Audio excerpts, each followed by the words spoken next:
네, 안녕하세요. 반갑습니다. 박수 좀 주세요. 네. 초대해 주셔서 감사하고요. 원래 이 공간은 저에게 아주 기억에 많이 남는 공간이고 늘 바쁘게 왔다 갔다 한 공간이어서 사실 이 시간대 이렇게 모임 갖는 게 좀 부담입니다. 일단은 너무 추워요. 네, 끝나고 가시면 10시 반이 넘으실 텐데 더 추우실 거예요.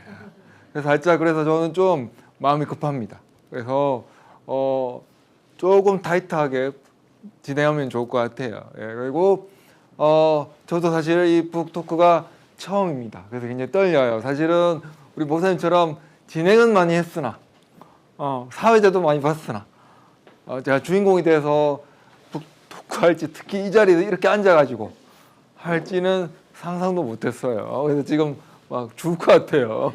이 눈을 어디다 둬야 되나.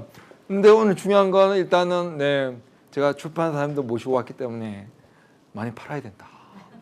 저희들 목표는 뭐다? 예, 초판 인쇄를 넘기는 겁니다. 그래서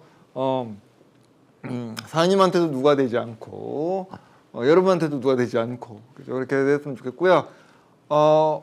벌써 여기 이사님께서 주의를 주셨어요. 너는 오늘 강의하러 온 게 아니다. 1시간 내에 떠들지 마라. 한 1, 20분 떠들고 플로어에 질문을 받아야 된다.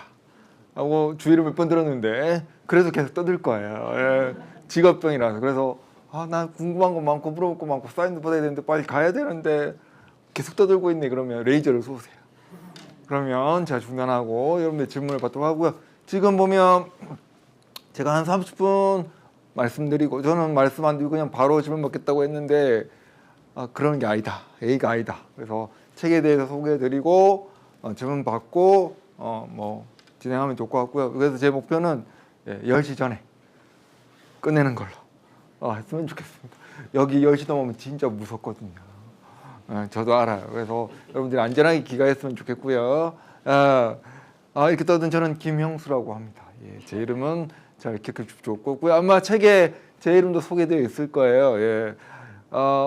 화려할 수, 아름다울 수자 아니고 목숨수다. 오래 살라는 의미로 그렇게 적었고요.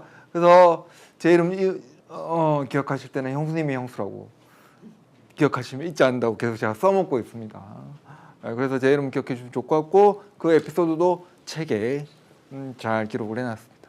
그래서 사실은 이게 코로나 직전에 의뢰받은 책이거든요. 근데 나온 거는 코로나 다 끝나고 나서 겨우겨우 작년을 넘기지 말자라고 해서 나왔던 거고요. 그리고 또 시기적으로 잘 나오려고 하는데 인쇄기를 못 구하는 일이 또 벌어져 가지고 한참 또 밀릴 뻔했어요.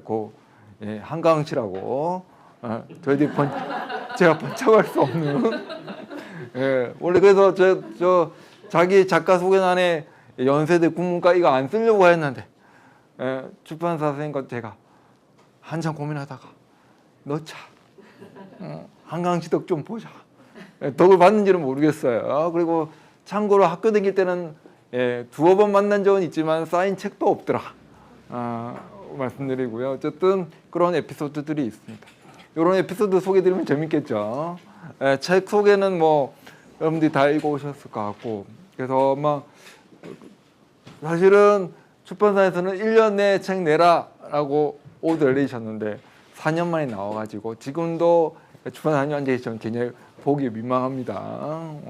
책 분량은 되게 적은데 이걸 왜 4년 동안 지고 있었을까? 사실은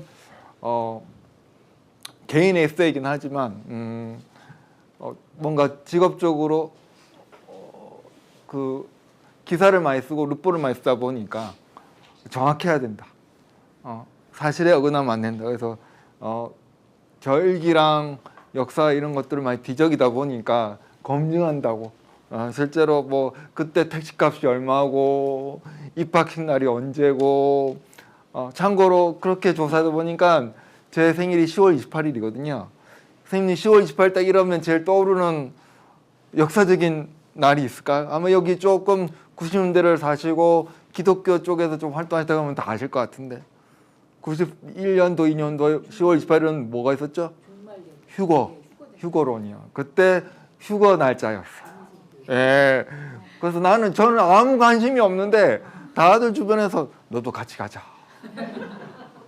나는 이제 겨우 못 빠지고 땅에 있는데 왜 갑자기 하늘로 가란 말이냐? 구원해주도 싫은데. 이런 분이었는데 그래서 10월 28일도 공부를 많이 했고요.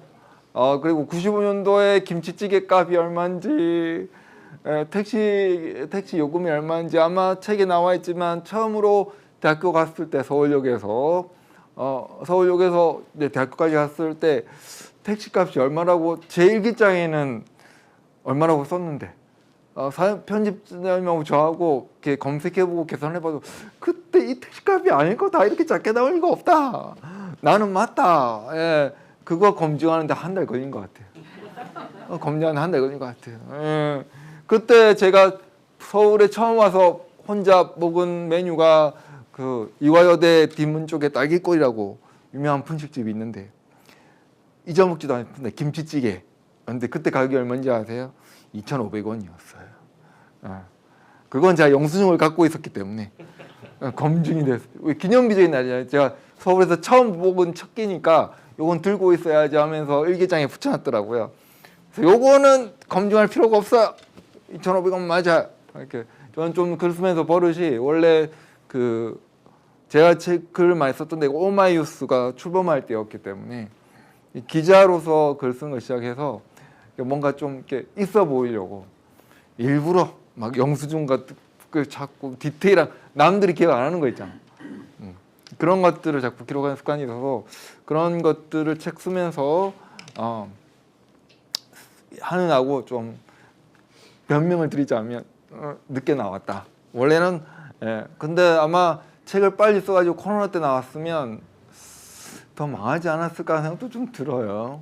어쨌든 여러분들하고 이렇게 만난 것도 첫 북토크라서 오늘 제가 특별히 편집장님한테도 같이 가자 말씀드렸고, 또 기회를 주신 이 민들레 책방이라고 그때 난 교회라고 했는데 난 정체를 모르겠어요. 올 때마다 바뀌어요. 어떤 때는 유튜브 스튜디오였다가, 어떤 때는 책방이었다가, 어떤 때는 생일 파티 장소였다가, 어떤 때는 카페였다가. 중요한 건 주인은 안 바뀌더라. 그 주인은 항상 자리에 없더라. 오늘도 우리 목사님께서 우리 밥 먹고 있는데 앞에 있는 두 친구가 밥을 못 먹었어요.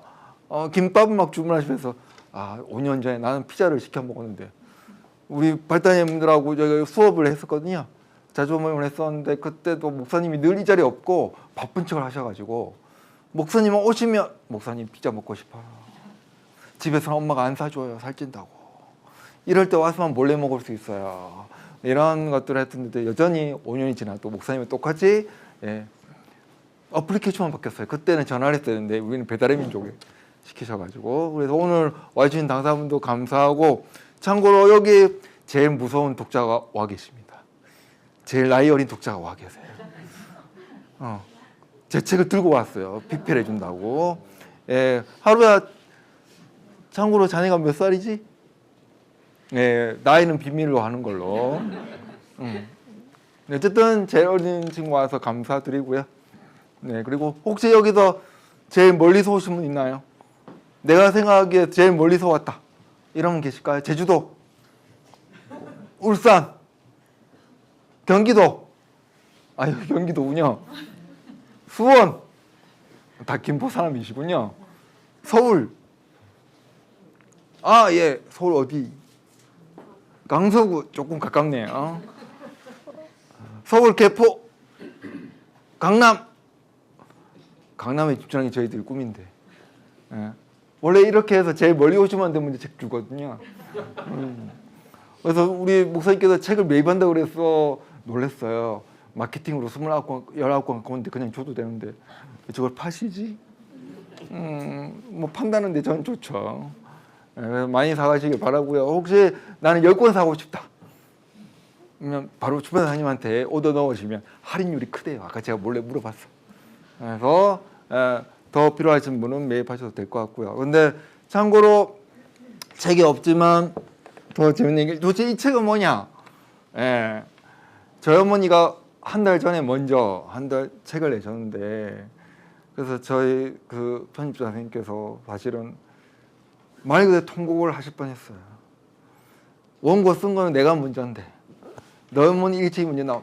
참고로 출판사가 다릅니다. 전혀 관계 없어요.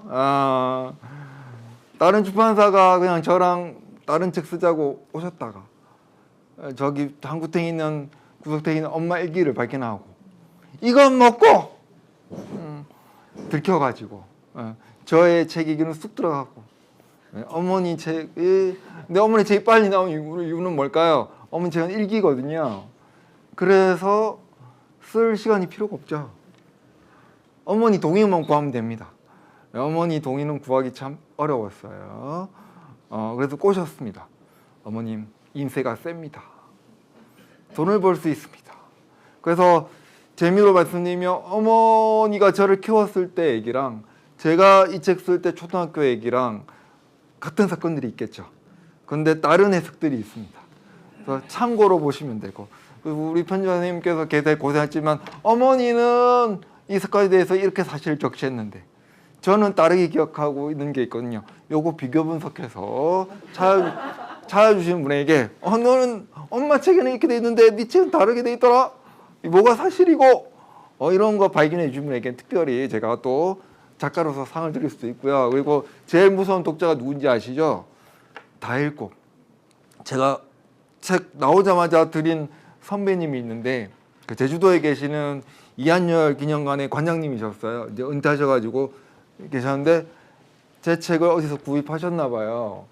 근데 제주도 갔더니 온통 책에 마킹돼 있는 거예요. 선배님 이건 뭔가요? 너의 틀린 글자, 오탈자. 그분도 편집자를 해가셔가지고 직업병인 거예요. 그걸 일일이 다 포스트에 써가지고 이세 쓸 때는 이거 꼭 바꿔라. 그래서 이 오탈자 찾아주시는 분한테도 제가 후한 상품을 드릴 수 있다고 약속을 미리 드리면서 제가 이 얘기를 왜 할까요? 이세가 꼭 나왔으면 좋겠다는 얘기예요.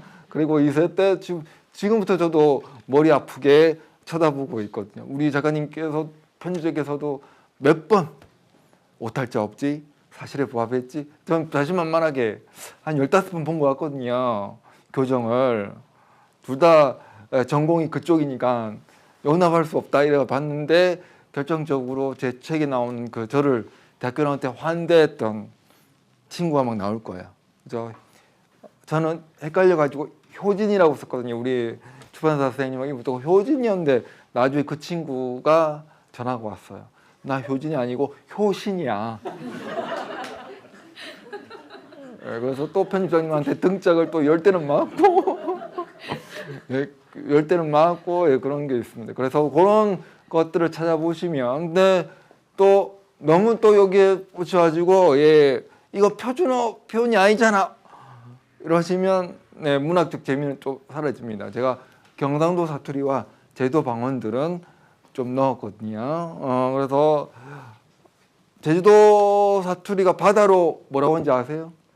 바당. 근데 그게 오탈자라고 신고하신 분이 계셔가지고 이거 하나 내가 분위기 있게 쓰려고 일부러 하다 했는데 어쨌든 그런 것들 잡아주시면 또 재밌을 것 같아요. 그래서 작가로서의 건방진 새내기 작가로서의 건방진 말씀을 드리면 그래도 꼴에 구문가라고 그죠?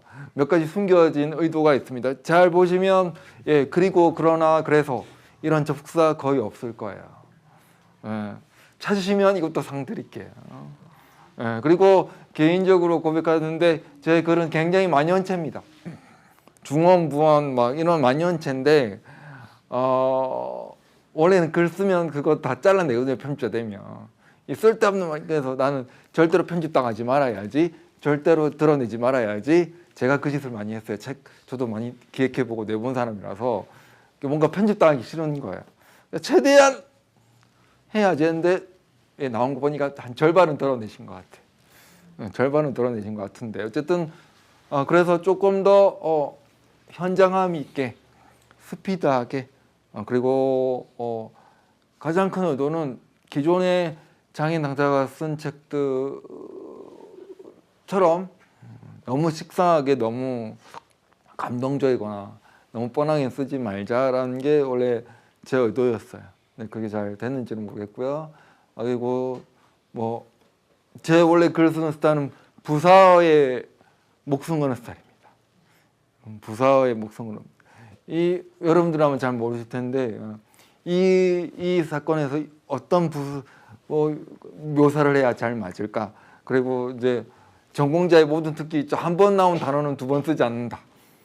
이런 게 압박이어서 국어사전 들고 책을 쓰려고 했어요. 좀 잘난 척했다는 거 용서해 주시고요. 저희가 박경리 선생님 책 공부할 때 그랬거든요. 모르는 어휘가 너무 많은데 모르는 어휘 찾아서 국어사전 뒤질 때마다 우린 감탄했거든요. 국문과 나온 작가는 이래야지. 그런 버릇이 좀 남아서 여러분들도 혹시 모르는 단어는 그냥 지나치지 마시고 국어사전을 꼭 뒤지면서 출첵하면서 공부하시면 좋겠다. 여기서 참고로 말씀인 건 네이버 사전 뒤지면 재미없습니다. 집에 종이 사전이 있으시면 안 보던 국어 대백과 사전 이런 거 있잖아요. 그거 찾아서 보시면 저 이 사람은 도대체 이 어휘를 어디서 찾았지? 그런 재미가 있으실 것 같다. 그거는 작가의 숨겨놓은 어두운데 그리고 오늘 이거는 편집장도 잘 모르시는 오늘 공개해 드리는 겁니다. 이걸 우리는 뭐라고 하죠? TMI. 그리고 처음에 의도는 제목이 못발과 어분이지만 작가가 장애란 걸 드러내지 않고 한번 써보자. 장애란 말 쓰지 않고 장애 문제를 한번 다뤄보자. 썼다가 죽는 줄 알았습니다. 안 써지는 거예요. 문장 표현이 안 돼. 그러다가 이제 다 없고 나의 정체성은 못발과 못발이다. 그래서 아마 제목은 마지막까지 고민했는데요. 못발은 뭔지 다 아실 거예요. 그죠? 근데 어부는 뭘까? 요리책이 아닙니다. 어부는 40살 넘어서 생긴 정체성이라고 할 수 있어요. 그러니까 그냥 이제 활동도 못 하겠고 체력도 없고 이제 인기도 없고 뭐 대학교 가도 뭐 이렇게 졸업한 지 다 되니까 이제 왜 왔니? 넌 지갑이나 던지고 가지. 와서 잔소리하지 마라. 뭐 이런 분위기고 해서 사람들을 설득하고 마음을 바꾸고 사회를 바꾸는 뭐가 있을까? 지금도 우리가 한계를 많이 느끼잖아요. 그렇게 민주화 운동을 했는데 이런 사건이 터질지 몰랐잖아요. 안 터질 줄 알았는데 시스템적으로. 저희 때도 2000년대 들면서 그런 한계를 많이 느꼈거든요. 제도와 법을 만들고 투쟁을 이렇게 열심히 해도 밑바닥의 인생에 대한 변화는 별로 없다. 그 사람들은 계속 떠나가고 배신하고 또는 지치고 이런 세상을 사람들 때문에 바꾸는 건데 어떻게 하면 이 사람들을 안고 갈 수 있을까 고민하면서 그냥 한두 번 사무실에 올 때 가스레인지 넣고 밥 해주고 오뎅탕 끓여주고 된장 끓여주고 그랬던 부터 저한테 사실 오븐은 제가 오븐 말고 오븐이고 제목을 쓰니까 많은 분들이 너 오븐 요리 잘하겠지? 라고 오해하시는데 그렇지 않습니다. 여기 계신 분들 중에 제 오븐 요리를 드신 분이 있는데 다 실패작을 많이 드셨어요. 오기 전에 어떤 친구가 얘기했습니다. 네가 휴대용 가스레인지로 요리할 때는 잘하는 것만 해줬는데 오븐이 들어오니까 안 하던 걸 하더라. 안 하던 걸 하더라. 그리고 저도 깨달았습니다. 오븐으로 요리하면서 4인 요리까지는 성공률이 높아요. 5명 넘어가면 레시피하고 오븐 결과가 안 맞습니다. 분명히 오븐에는 190도라고 했는데 190도 나와도 고기가 안 익어. 그런 게 있는데 어쨌든 그렇게 해서 한 20년 살아보니까 뭐 어디를 점거하고 국회의원이 되고 부시고 매달리고 투쟁하는 것도 중요하지만 많이 해보니까 좀 건방이 소인지는 모르겠지만 어쨌든 먹인 사람은 같이 밥 먹는 사람은 배신하지 않더라.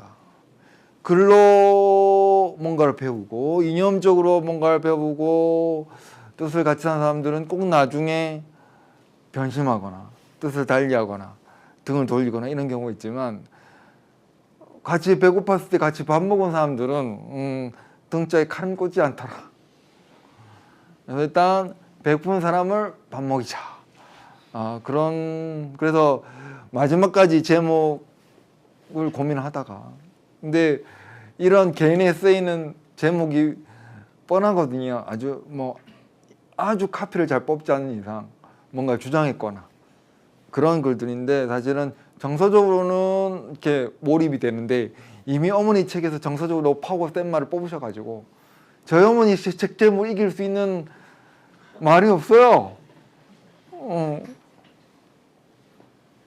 통곡을 하고 싶다는 또 무슨 말을 또 어떻게 해요? 그래서 그냥 2달 고민하다가 목발과 5분 그리고 책 표지도 막 인간 승리하고 뭐 책 이런 그것도 너무 식상하잖아요. 이 표지도 잠깐 설명드리면 제가 일부러 찍지 않았다. 그리고 저는 이걸 원하지 않았다. 사진 작가님이 요리하는 것만 찍겠다고 했어요. 근데 요리하는 건 거의 안 나오고 부엌을 싹 닦고 딱 치웠는데 이 등은 언제 찍었는지도 모르겠어요. 그리고 찍어줄 거면 좀 앞치마 등 꼬인 거 좀 풀어주고 찍지. 똑바로 해주지도 않고. 그리고 제 책 봐서 아시죠? 제 서재는 폭탄 맞은 서재인데 거기 가서 안 나오시더라고요. 난 그걸로 메인 사진 할 줄은 몰랐는데. 예. 보시면 막 쓰레기 다 보이고 막 노숙자 같은 보행기 다 보이고 그죠? 사진은 원하지 않았지만 잠시 고민했습니다. 이 등짝이 나온 책이 더 있을까? 별로 없더라고요. 살짝 노출을 더 했어야 됐나? 고민도 했었습니다. 어쨌든 제목과 책이 뻔하지 않는 거에 대해 뽑아주신 것에 대해서 감사드리고요. 그리고 책 표지에 약간 나와서 약간 TMI 더 드리면 많은 분들이 우리 어머니 책 보면서 오해하십니다. 장애아를 키워서 너무 서러워서 통곡했구나. 그게 아니고요. 읽어보시면 아시겠지만 저를 대학 보내고 나서 합격증 받고 나서 기숙사에 쳐놓고 나서 나는 이제 해방이야. 그래서 통곡하신 거예요. 너무 기뻐가지고 이제 자유야. 그런 비밀이 있었다.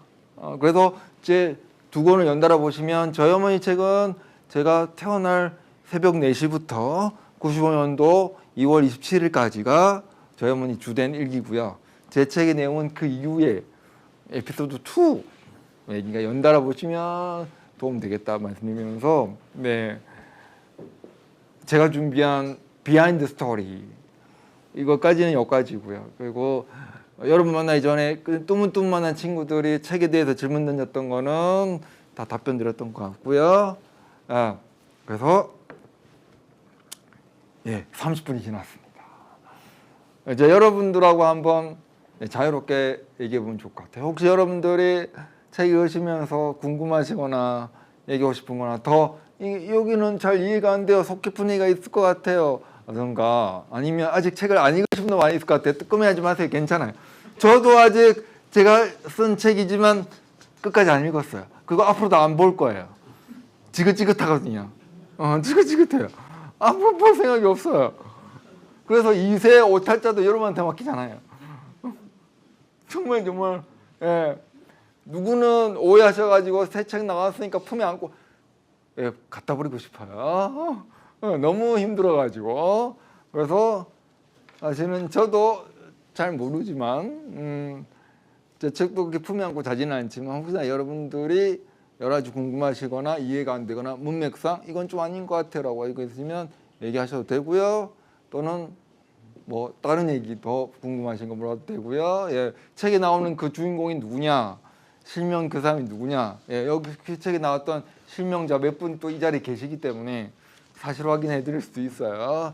참고로 목사님은 책이 안 나온 것 같아요. 이렇게 북 콘서트 해줄 줄 알았으면 미리 좀 작당을 할 걸. 그래서 그런 게 있습니다. 그래서 목사님께서 뭔가 질문하시려고 나한테 가까이 오시는 거죠? 저 마이크가 여기 있어서요. 그 책 더 오셔도 돼요. 제일 잘 나가는 네, 책도 갖고 싶군요. 선생님 다른 책들 공저가 먼저 나왔었는데 최근에 나온 공저는 이겁니다. 왜 우리는 차별과 혐오에 지배당하는가 보이실까요? 여기도 이제 이 책도 굉장히 저도 어제 읽었는데요. 역시 그 목사님 가보면 굉장히 그 번개처럼 책을 읽으신 것 같아요. 역시 좋고요. 여기 이제 그 교사들을 대상으로 인권 강의 하신 책이에요. 선생님은 본인 이야기 사실 뭐 아시는 분도 오시고 해서 자세하게 안 하신 것도 같은데 오랫동안 인권 강사로 활동을 하셨고요. 국어 교사를 하고 싶으셨으나 이 책에 의하면 인권 어쩔 수 없이 인권 현장이 또 우리 장애인들의 삶의 자리가 대단히 척박하기 때문에 본인이 이제 국어 교사의 꿈을 어쩔 수 접으시고 인권 강사로 또 장애인으로서 또 장애인을 위해서 오랫동안 활동하신 이야기. 인권이 무언가 되게 무겁잖아요, 말 자체가. 이 책 읽으시면 되게 가볍게 가뿐하게 인권이 좀 이해됩니다. 뭐 한번 그 기왕 조금 더 이야기 좀 하는 게 좋겠어서 네. 인권이 뭔지 좀 먼저 한번 한 자락 풀어주시고 질문 받는 것도 좋을 것 같아요. 목사님 이 자리는 설교 자리가 아니에요. 네. 이분 나중에 댓글 올라올 수 있어요. 네. 이 책은 아마 강의에서 그냥 녹음해서 푼 책인데요. 인권은 뭐 간단하죠. 여러분들이 누리고 있는 걸 타인들이 똑같이 누리면 되지 않을까요? 그죠? 우리는 현실적으로 그렇지 않잖아요. 그죠? 예를 들어서 내가 어려움을 누리고 있으면 여기 나와 있는 외국인 노동자들이 어려움을 같이 누리면 우리 세금 냈는데 왜 이러기도 하고, 그죠?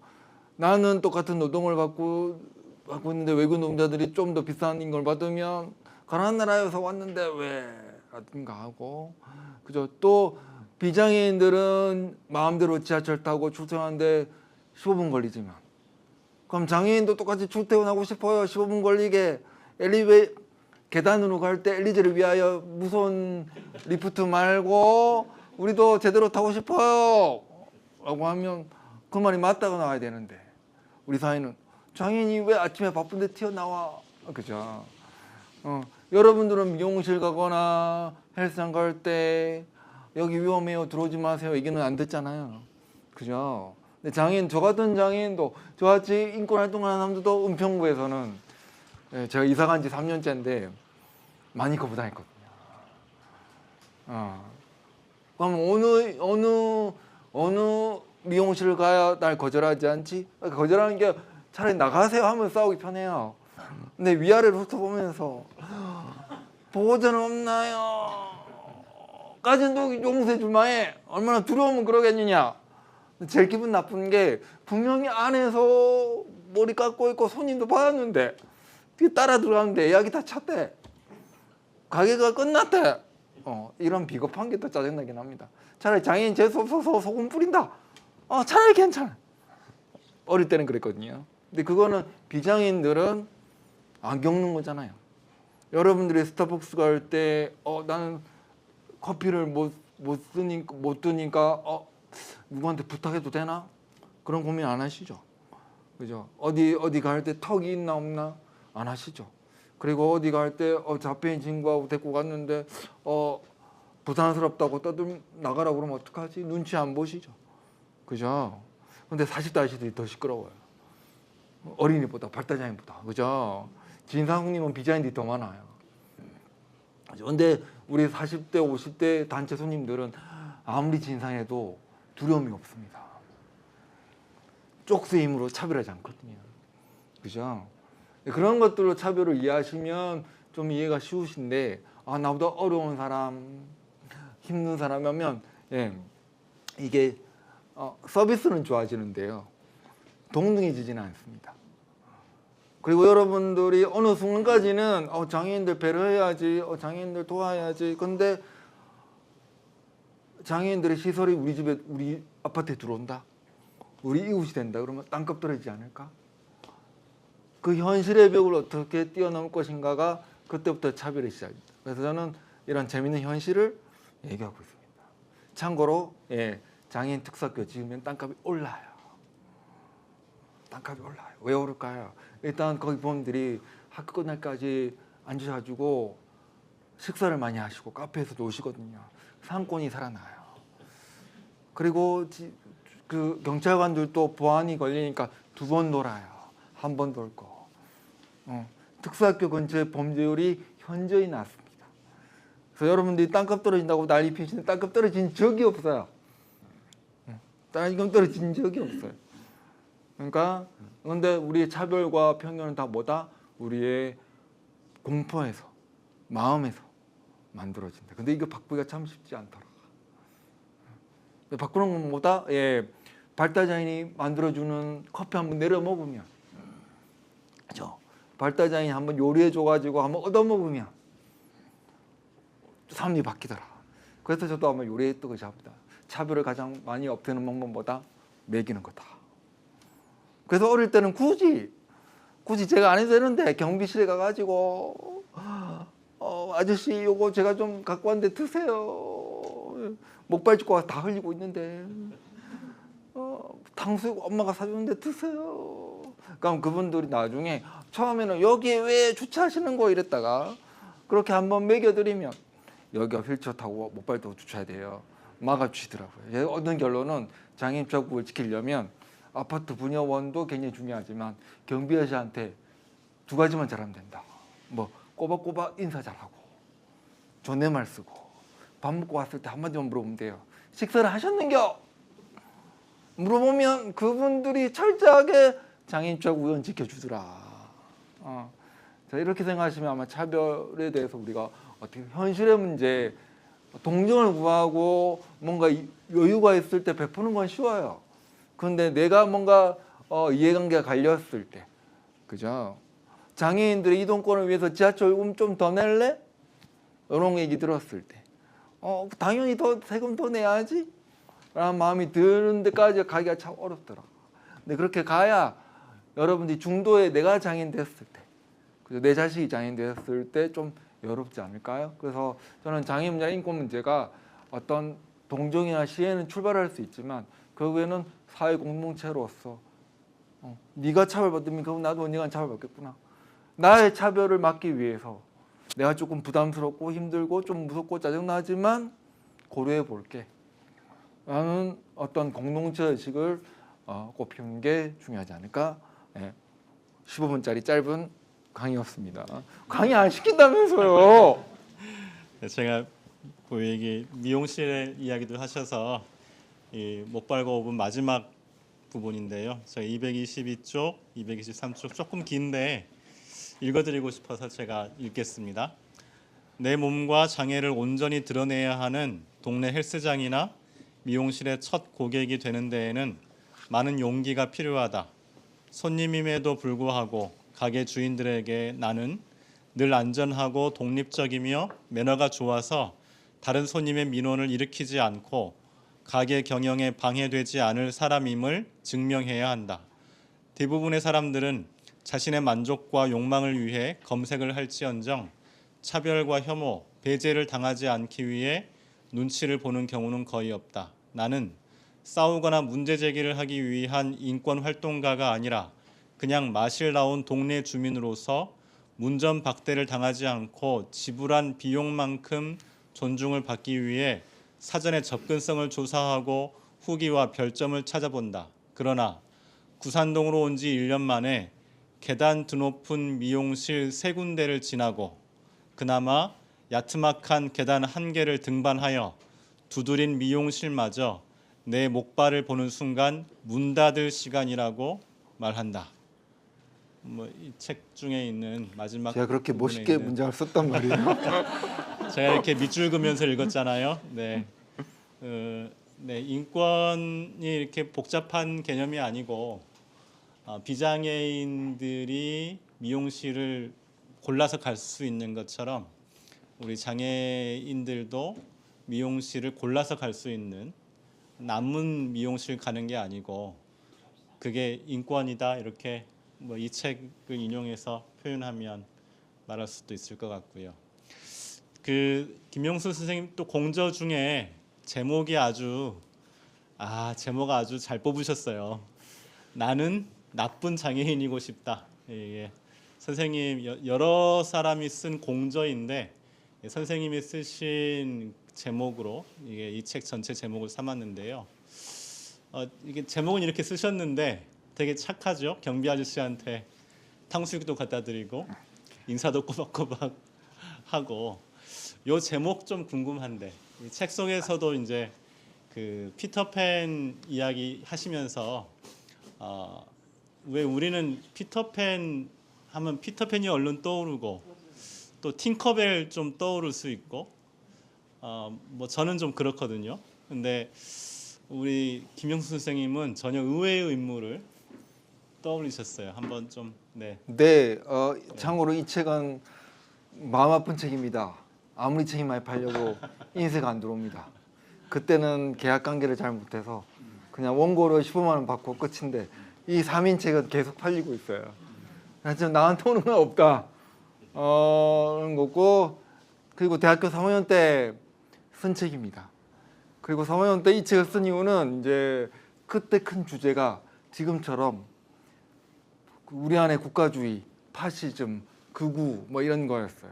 그래서 장애인계나 이런 데는 그런 게 없나 찾아보다가 이제 여러 분야로 책을 만들었던 거고요. 그리고 제목의 비하인드 스토리는 그때 한창 이제 여성운동이 시작되고 페미니즘이 대학까지 하면서 그때는 착한 여자가 돼야 된다 이런 게 있죠. 순종적인 여자, 뭐 유교적 전통에 이르는 여자 이런 거였죠.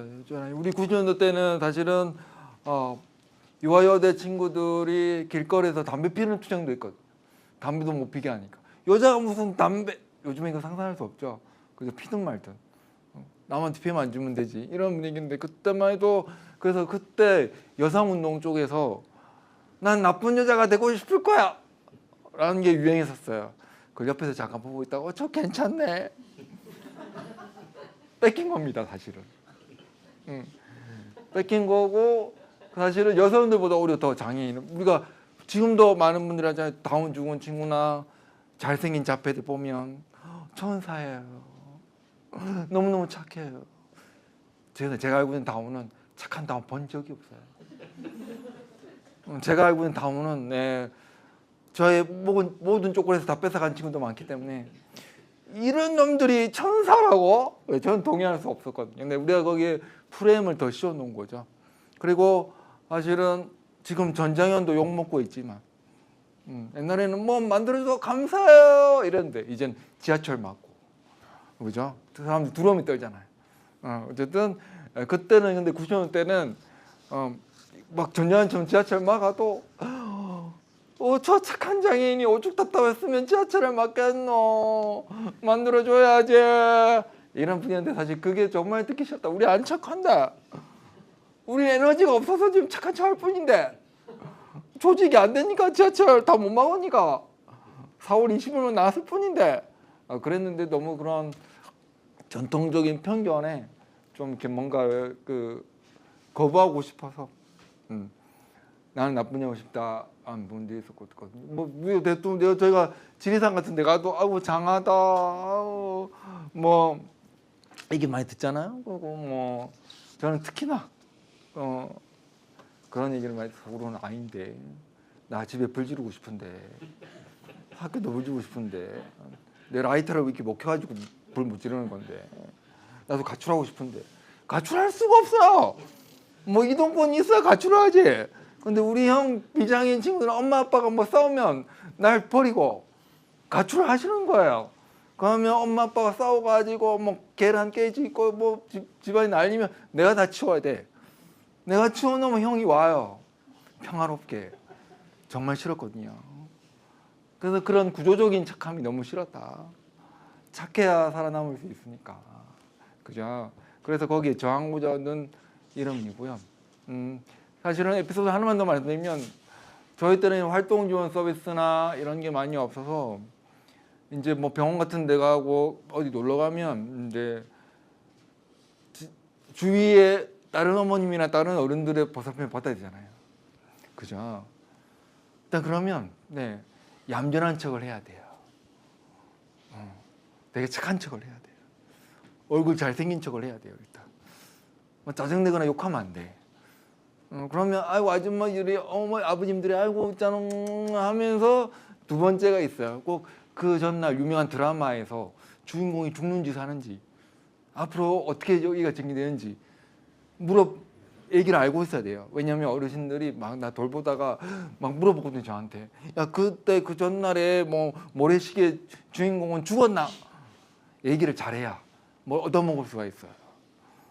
어머니 그 죽었고요. 이렇게 관계고요. 불륜이고요. 얘기를 해야 저의 돌봄찬이 연장됩니다. 그래서 저는 아줌마 문화에 강합니다. 그래서 어머님들하고 어울리면 어떻게 돼요? 어머니들 꼭 물어보잖아요. 저한테 와가지고. 형수야 나 오늘 뭐 바뀐 거 없니? 앞머리 자르셨네요. 귀걸이가 바뀌었어. 이렇게 해야 왜냐면 돌봐주는 사람이 또래가 아니라 여성분들이시거나 가정주부시거나 할머니 되시니까 네, 그런 부분에서 속으로는 아마 좀 정하고 싶지 않았을까 하는 생각이 들어서 제목 붙였다. 결과적으로 왜 패러디했다. 피터팬 후크 한번. 후크는 네 후크 사냥 떠오르면 어떤 의미가 떠오르세요? 불쌍하세요? 돌봐주고 싶어요? 왜 안 돌봐주십시오? 나쁜 놈이니까. 하지만 후크 사냥 부를 때 장애인 후크라고 부르지 않죠. 눈 하나 없고 다리 하나 없고 성질도 더러워요. 장애 등급 따지면 중복이야. 근데 우리는 장애인이 나왔네. 피터팬이 장애인 문학이네 안 하죠. 왜 그럴까요? 우리가 후크상 부를 때 장애인 후크라고 부르지 않거든요. 후크 선장님이라고 부르죠. 그죠? 여러분들이 쓰는 말과 언어와 프레임이 사고를 지배한다는 거죠. 그래서 장애를 얘기하실 때도 아프다고 얘기하지 마라. 아파서 장애가 남는 사람도 있지만, 그죠? 장애를 아프다고 얘기해 버리면 일단 애들이 무서워요. 아픈데 왜 학교에 있지? 그리고 아픈데 왜 안 낫지? 근데 많은 어르신분들이 자꾸 장애를 아프다. 저 다리 안 아파요. 통증 없어요. 그리고 저의 내성마비는 절대로 낫지 않아요. 과학적으로 정확하게 얘기해 주셔야죠. 내성마비는 뭐예요? 조절이 안 될 뿐이에요. 그죠? 그리고 뇌가 바뀌어야 되는 건데 아직 뇌를 바꾸는 기술은 없거든요. 근데 자꾸 장애를 우리가 편한 대로 다리 아프신 선생님 공포밖에 일지 않아요. 그래서 이 말의 중요성을 찾다 보니까 좀 확 깨는 캐릭터가 없을까 해서 후크 선장을 찾았고, 요즘에는 후크 선장 애들이 잘 모릅니다. 다스베이더로 넘어갔고요. 다스베이더도 잘 모릅니다 애들이. 아이언맨으로 넘어갔습니다. 아이언맨 장애 심해요. 심장장애.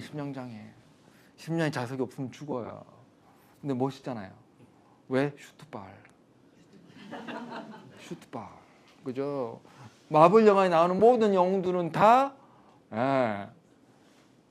장애가 있습니다. 헐크 방사능 피폭자. 스파이더맨 유전 조작자. 유전 조작의 피해자잖아요. 그죠? 그래서 왜 문화적으로 영화판에서는 장애를 이렇게 변형하고 있을까 한번 고민해 보시라고. 우리가 장애를 갖고 있는 거부감, 두려움, 안타까움 또는 어려움, 짜증 이런 것들 어디서 기인하는 걸까 하는 것도 고민하기 위해서 한번 대학교 때 저 그랬거든요. 이렇게 장애로 뻔한 얘기로 설득하시잖아요. 장애도 인권이 있어요. 같은 시민 얘기하기 싫거든요. 장애를 사랑합시다 얘기하는 순간 왜요? 사랑하지 않았다는 얘기잖아요. 우리가 여성분들의 인권 문제를 얘기하기 위해서 여성을 사랑합시다 얘기하지 않죠. 그죠? 여성을 배려합시다 얘기하지 않죠. 그건 당연한 거기 때문에.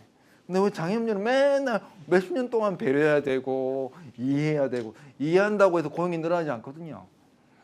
이해한다고 해서 장애 예산이 늘어나지 않아요. 그죠? 이해한다고 배려한다고 해서 엘리베이터가 설치되지는 않습니다. 제일 중요한 인권은 뭐예요? 예산. 그죠? 제일 중요한 건 뭐예요? 예산이에요. 맨날 우리는 근데 맨날 인식 제고돼야 되고 뭐 편견이 없어야 되고 중요한데 현실의 문제는 뭐다? 예산.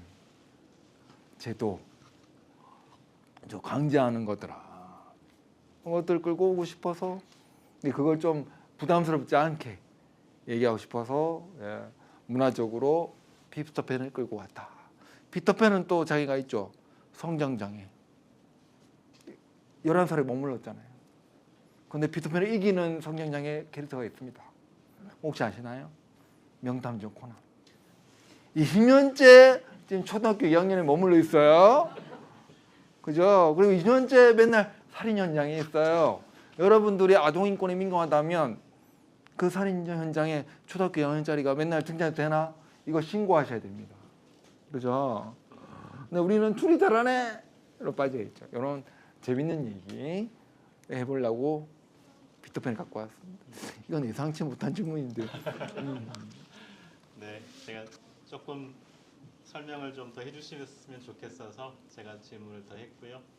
여러분 뭐 들으시면서 또 읽으시면서 책에 관해서 또 선생님에 관해서 뭐 이렇게 무엇이든 네, 저도 이런 네. 자리에 독자들의 목소리를 직접 듣기는 어려워서 다들 또 칭찬만 하잖아요. 근데 뭐 비판도 좋으시고요. 아니면 왜 이렇게 쓰셨어요? 이건 더 궁금해요라든가 아니면 진짜 오탈자 발견하셨으면 괜찮아요. 상품 드릴게요. 아주 많이 봐주고 그런 여러 가지 질문하셔도 됩니다. 아니면 뭐 그냥 편하게 얘기하셔도 되고요. 예. 예, 사실 저는 선생님 책 아직 안 읽은 상황이어서 예, 저도 아니고. 아까 서두에 말씀해 주시기를 뭔가 내가 대접한 사람은 나를 배반하지 않는다라는 말씀 속에는 이미 여러 번의 배반의 경험이 있으신 것 같은데 네. 좀 이렇게 나누고 싶으신 어떤 그런 배신의 이야기 뭐 한두 가지만 좀 들려주고 듣고 싶습니다. 드디어 사랑과 전쟁은 가는 건가요? 안 그래도 우리 편집자 선생님께서 이제 학교 다닐 때 괴롭힌 친구 실명으로 다 썼거든요. 근데 걱정하시더라고요. 괜찮겠니? 이거 소송 들어오는데 알아서 지울까? 그랬더니 아니 나는 뭐 저희 소심한 복수입니다. 살려둡시다. 뭐 이랬긴 했는데요. 최근에 초등학교 때, 중학교 때 그렇게 저를 좀 괴롭혔던 동창들을 만났는데 기억을 못 하더라고요. 근데 책을 보고는 기억나는 친구도 있고, 그래서 소심하게 청양고추 2개 넣어서 맛있게 떡볶이를 말아주는 걸 복수로 끝났는데, 책을 보시면 아시겠지만, 네, 저는 좀 그런 습관이 있습니다. 뭐 장애인의 삶이나 그런 배신의 경험들을 부정적으로 경험하면 얻을 게 별로 없겠죠. 근데 뭐 10명이 9명이 놀리고 소금 뿌려도 한두 명은 잘해주는 사람이 있거든요. 택시 태워준 기사님처럼, 저 노래 불러준 선배님처럼, 그죠? 저는 그거를 기억하는 습관을 좀 배운 것 같고요. 그리고 책에 언급됐는지 안 됐는지 모르겠지만 가장 기억에 남는 거는 저의 실수는 그거였죠. 저는 이제 대학교 때 막 대학생이니까, 그리고 우리 한국에서 이름값 있다고 하는 대학교고, 그리고 인맥이 있으니까 주변에 대학생이 많이 만날 수 있잖아요. 그래서 모두가 저의 활동에 동의하고 오케이하고 모두가 장애 예방을 위해서 막 불철주야 그런 줄 알았어요. 그런 일 중심의 해결 중심의 성격이어서. 참고로 MBTI는 ENTP입니다. 검색해 보시면 나올 거예요. ENTP가 뭐 하는 놈인지. 일 중독자 이런 스타일이거든요. 근데 나중에 보니까 다들 저를 싫어하더라고요. 두 분 다시 형수형하고 얘기 안 해, 일 안 해. 왜 나는 사람 따뜻하고 잘했는데. 알고 봤더니 일에만 빠져가지고 친구들이 동아리 오고 뭐 이런 활동한 이유가 여러 가지잖아요. 대학교 때는 밥 먹고 싶어서 오기도 하고, 쉬고 싶어서 오기도 하고, 연애하고 싶어서 오기도 하고, 그냥 오기도 하고.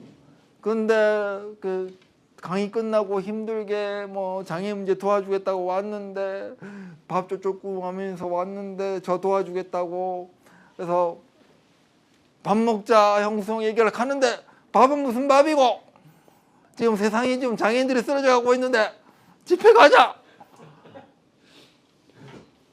그런데 거절할 수 없잖아요. 더 명분이 세니까. 좀 장애인들이 시설에서 죽어가고 있는데 뭔 밥이고 밥이 넘어가나? 이랬는데 그게 차곡차곡 쌓여가지고 다시는 인간적으로 형성한테 얘기 안 한다. 그래서 나중에는 제가 동아리에서 쫓겼는데 쫓겨난 가장 큰 이유가 뭔지 아세요? 생일 파티에 안 열어줬다고. 디프리 안 갔다고. 나는 디프리 가라. 난 그 동아리방에서 일할게. 근데 그렇잖아요. 인권 동아리라고 만들어놨는데 회장님은 동아리에서 밤새서 성명서 쓰고 있어. 근데 뒤에서 후배들이 디프리가 되겠어요? 죄책감이 들어가지고 그런 걸 전혀 이해 못했다는 거예요. 그래서 지금도 왜 애들이 배고프면 일을 못하는지 5년 전까지는 몰랐어요. 근데 이제 저도 밥을 안 먹으니까 성질 나더라고요. 저도 이제 배고프니까 회의고 뭐고 투자이고 뭐고 필요 없다. 그래서 오늘 목사님이 꼬셨어요. 북토과교회 밥 줄게. 거기 넘어갔잖아요. 그래서 지금은 아예 그러니까 저는 일에 빠지면 잠도 안 자고 배도 안 고프고 그런 스타일이었거든요. 근데 사람들이 다 그런 게 아니잖아요. 그래서 이제는 기계적으로 나는 여전히 배고프진 않지만 손님들이 오면 밥 먹을래? 커피 먹을래? 그거가 시작됐던 것 같고요. 남들이 움직이는 동기나 이유들은 다 모르고 사람들이 다 내만 같지는 않더라. 그래서 탄핵됐을 때 근데 딱 한 명이 얘기했어요. 모두가 이제 그런 것들이 너무 지겨워가지고 형수 형은 그만뒀으면 좋겠다고 얘기했을 때 가장 동아리 활동 안 하고 가장 뺀질거리고 가장 나한테 토달던 놈이 딱 한마디가 던지고 그게 평생 위로가 됐습니다. 그러니까 우리 모두 형수 형 때문에 괴로웠지만 이 자리에 모여서 우리가 이런 얘기 할 수 있는 것도 형수 형 덕분이다. 저는 그 얘기로 미련 없이 포기하고 나왔습니다. 그 친구 그래도 이 친구는 그렇게 뺀질거리고 내 활동에 대해 동의하지 않았지만 저의 가치는 인정해 준 거잖아요. 그래서 그 뒤부터는 이제 등짝에 칼 맞는 거나 배신은 아프진 않았고요. 사람들을 완전히 믿으려면 배신하는 것까지도 믿어야 된다고 저는 생각을 했을 것 같아요. 사람들이 언제나 수틀리고 뜻이 안 맞으면 배신 때릴 수 있고 버림받을 수 있고 그런데 다음에 또 잘하면 되고 한 명이라도 건지면 다행이고 그래서 사람은 미워하지 않고요. 제가 그렇게 만들었던 행동 또는 오해했던 대화, 말 그 사람의 인격은 미워하지 말자는 연습을 좀 했던 것 같아요. 안 그랬으면 벌써 저도 송혜교가 나왔던 드라마처럼 복수극을 벌이고 있지 않을까요? 근데 복수극은 좋더라고요. 대리만족이 돼요. 제가 뭐 고데기로 찢음 받진 않았지만 대리만족은 돼요. 근데 송혜교 좀 치밀하게 못하겠더라고요. 아니야 안 하고 말지. 그럼 뭘 저걸 성질 나쁘게 몇십 년 동안 지고 있냐. 안 하고 말지. 이런 스타일이긴 한데 그렇게 말씀드리고 싶습니다. 어려운 질문 훅 들어왔습니다. 저는 그런 스릴러를 쓰고 싶었으나 또 궁금하신 거 있나요? 거기 수많은 등장하는 여성 주인공에 대해서 궁금해하던데 또각또각은 누구냐부터 해가지고 예. 이렇게 만나 뵙게 돼서 반갑습니다. 네. 제가 책을 읽었는데 정말로 엄청 치열하게 열심히 사신 것 같더라고요. 근데 그 어머니께서 초등학교를 사립학교를 보내셨잖아요. 네. 그런데 대학교 생활을 너무 힘들게 하셨더라고 경제적으로. 네, 그때 IMF 때라서. 네, 그래서 이게 왜 그런 게 있었나 싶고 또 하나는 저가 이제 군대를 갔다 왔거든요. 네. 제가 이제 70년대에 3년 동안 하고도 보름을 했어요. 그때는 3년 6개월 넘었죠. 36개월 보름. 예, 그렇죠. 그때 제가 이제 해군을 갔었는데 그때 그 훈련하다가 훈련병이 그때 159명이 죽었어요. 그래서 신병이 안 오니까 이게 더 연장됐군요. 늘어났어요. 오, 그럼 네. 그 해군 159기가 159명이 죽었어요. 예. 인터넷 검색하면 나올 거예요. 아마. 근데 이 군 가산점 저는 네. 혜택을 받았어요. 네. 그때 혜택 받으시면 좋은 예, 거고요. 예. 근데 실제 3년이라는 시간이 짧은 시간이 아니잖아요. 네. 근데 여기서 그걸 보고서 나는 혜택을 받았는데 지금 우리 후배들 젊은 친구들은 지금 못 받고 있거든요. 네, 네. 그 부분이 굉장히 불만이 있는 것 같더라고. 아우, 그거 아주 치명적인 불만이죠. 네. 민감하고요. 그래서 왜 그걸 하시는지 모르겠고 네, 그것도 답변드리고. 저는 그거를 조금 이해를 못했습니다. 네. 아, 근데 그건 늘 받는 질문이라서 예, 답변을 짧게 드리고 그거 뭐 2박 3일 토론거리니까 일단은 네, 군 가산점 자체가 그럼 현실적으로 모든 장병한테 혜택을 주는 제도냐? 과학적으로 따지면 아니라는 거죠. 공무원 시험 보는 사람만 혜택을 받는 거예요. 근데 그거가 우리가 왜 전체 받는 거냐? 심리적 효과라는 거죠. 그게 너무 크고 상인적인 거니까 군 가산점이 마치 군필자 모두에게 혜택을 주는 것처럼 느껴지고 또 그게 사라지니까 국가 가면 군필자 시간 허비했는데 때웠는데 우리를 버리는 거야. 이런 마음이 그런 건 심리적인 효과다. 그리고 군 가산점이 우리는 잘 모르잖아요. 군 가산점 어떤 가산점이 있는지 혜택 받으셨지만 사실은 군 가산점 저희 때만 해도 그냥 우대되는 조치가 아니라 평균 5점을 플러스 알파 해주는 거였어요. 그러면 여성이나 장애인분이 만점을 받아도 공무원 되는데 밀리는 거예요. 그래서 이 정도의 우대는 불합리하다. 그리고 군대 갔다 온 다른 친구들도 우대 받아야 되는데 왜 공무원 시험 보는 사람만 우대냐? 하는 게 제기였고요. 그래서 저희들이 많은 뉴스에 심리적 그 요인 때문에 묻혔지만 지금 얘기되고 있는 군대를 인권으로 바꾸자. 군대 가서 죽는 사람 없게 만들고, 그죠? 군대 갔을 때 군사 월급을 현실적으로 올려주고, 거기서 공부하게 하고, 그때 이미 핸드폰 쓰자. 라는 얘기가 나왔어요.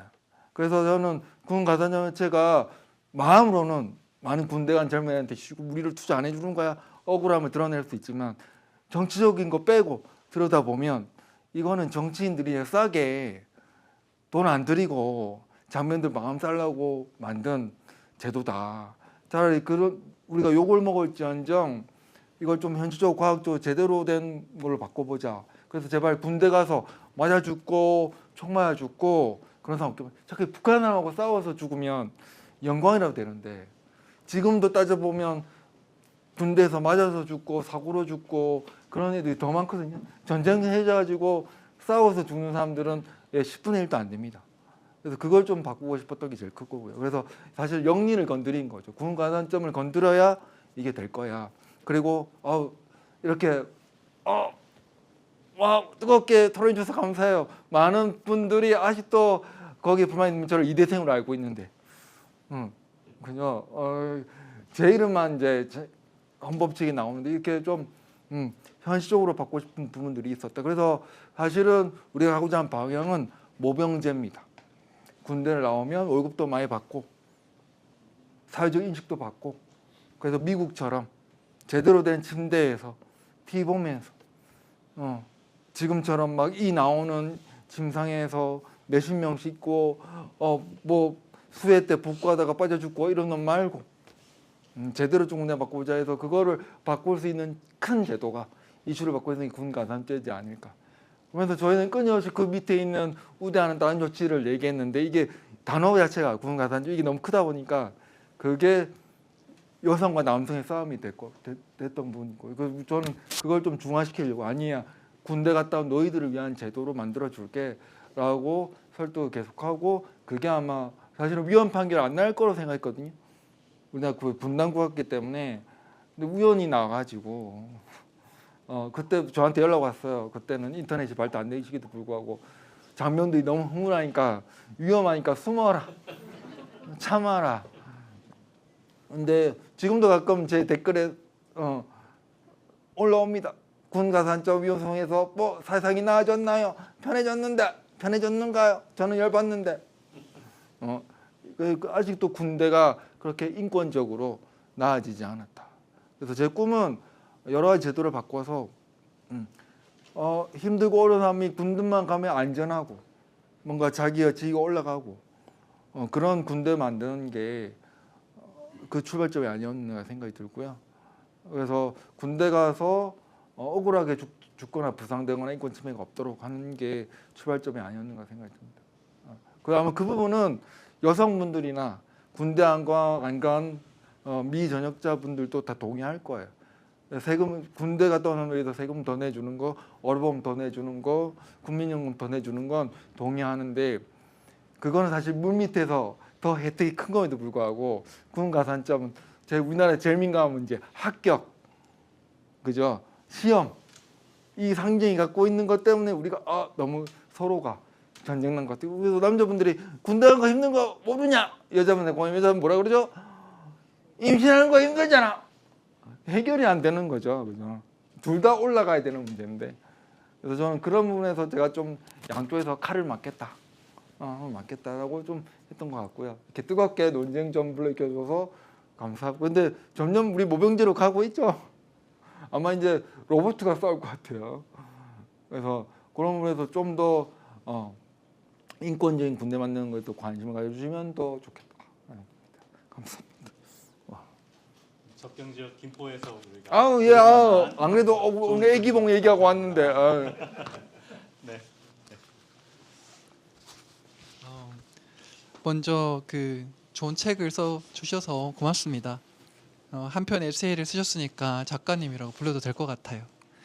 그 작가님께서 과거에 쓰신 책들도 다 읽어봤는데 대부분 메시지가 강력하고 좀 클리어하잖아요. 네. 근데 그런 분이 에세이를 낸다고 했을 때 되게 궁금했거든요.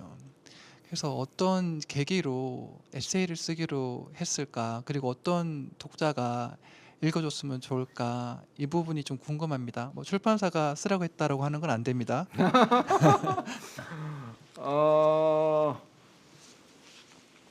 미리 양념을 치셔가지고 사실은 네,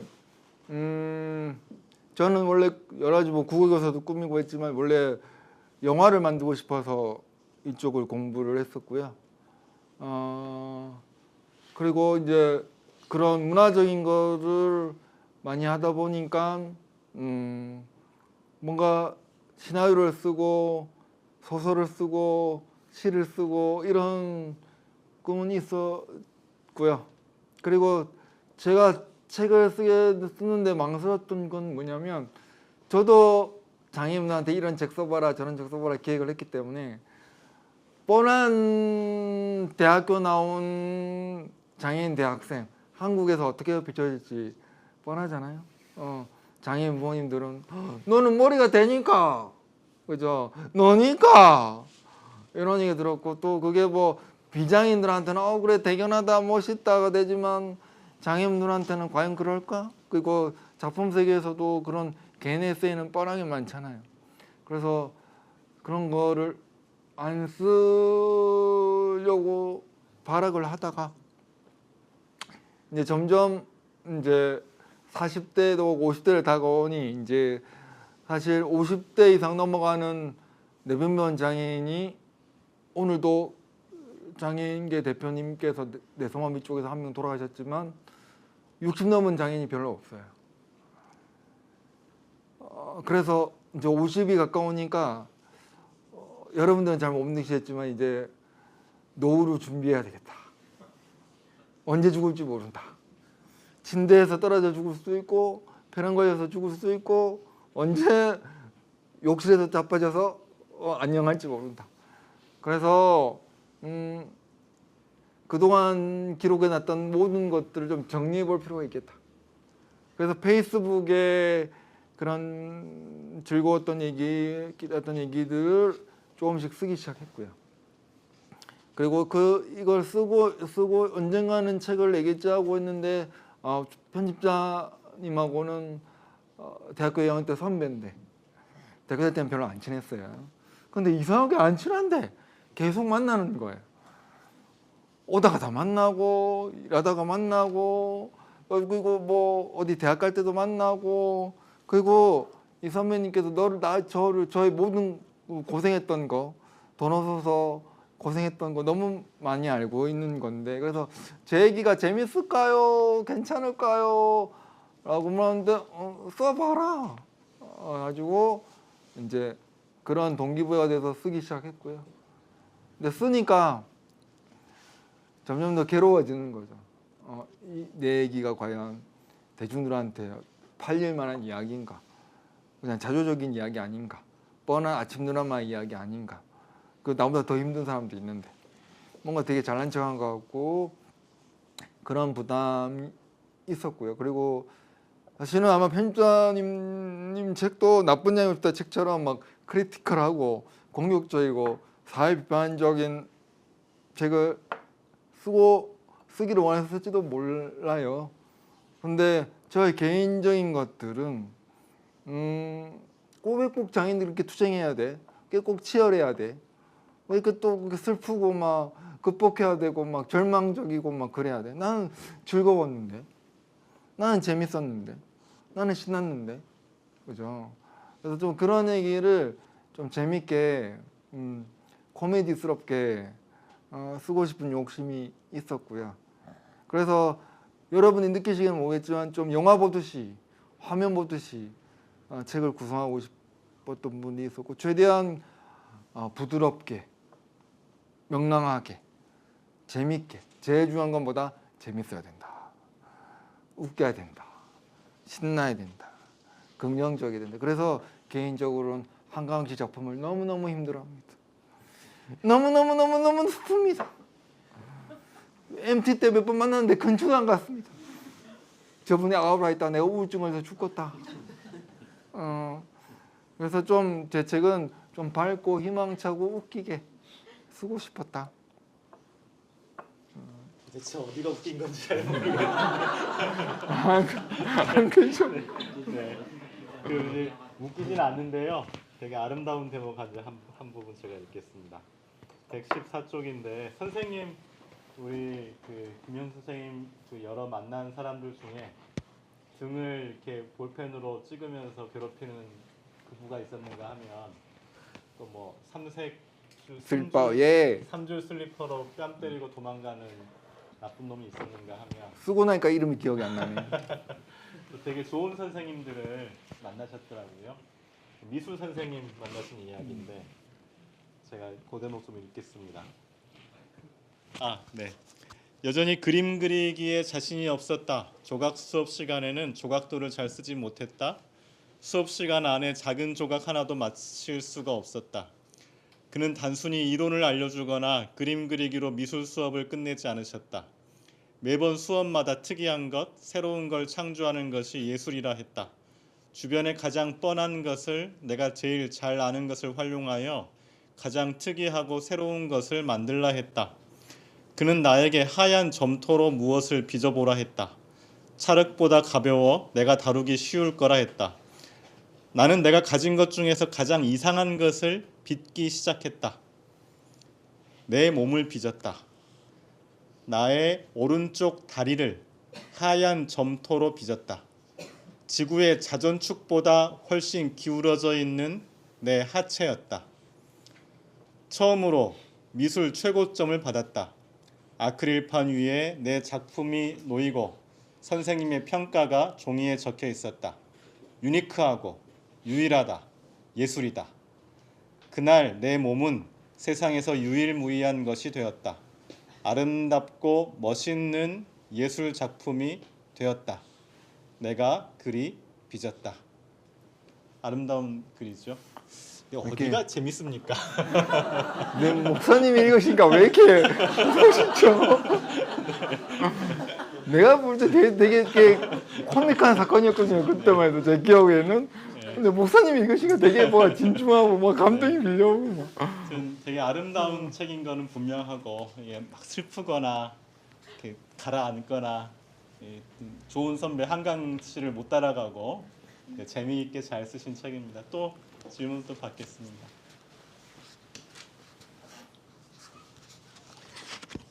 쥐어짜 보십시오. 네, 우리 민서 씨 오늘 어때요? 이야기 듣고 얘기 잘해야 돼요. 오셨는데 한마디 해주세요. 저와 눈을 맞춰 주세요. 우리 덕담 한마디, 아까 김밥 먹을 때는 잘 보셨잖아요. 격려 한마디 해주세요, 민서 씨. 쑥스러우시군요. 이름이 어떻게 되세요? 김경민이. 김종민 씨, 아니 김경민이요. 경민 씨. 네, 우리 선생님 처음 만났죠? 예. 한번 격려 한마디. 예? 들고. 네. 뭐 처음 했는데 네. 뭐 좋았습니다. 뭐가 모르겠어요. 뭐가 좋았어? 너 해봐. 싫어. 왜? 제 이름만 기억해 주세요. 김용수 선생님 또 어딘가에서 또 뵐 수 있습니다. 네.